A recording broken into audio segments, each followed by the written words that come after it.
I work primarily on climate change, and I've done a lot of writing on war.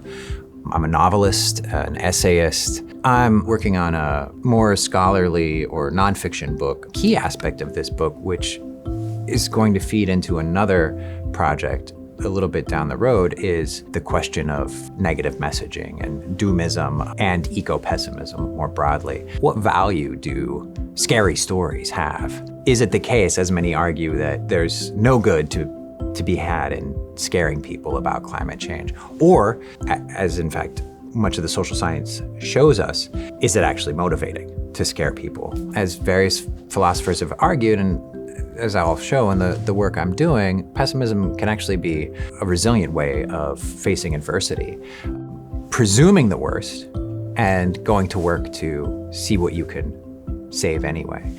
I think when it comes to facing climate change and the broader ecological crisis, the key thing is, in some sense, to give up on hoping that it might be resolved. We have to come to terms with the fact that we don't know what's going to happen, and accepting that to some degree, and still figuring out how to keep living into a future, I think, is one of the deepest, most intractable philosophical problems we face.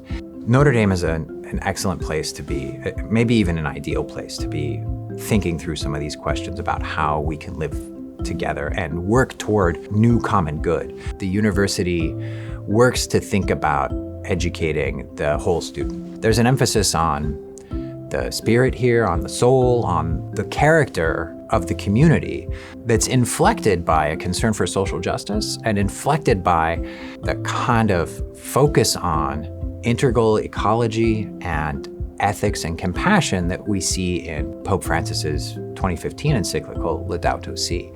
This is a unique place to be, and it's a special place to be, and I think we have a great opportunity here, and I think we have a great obligation.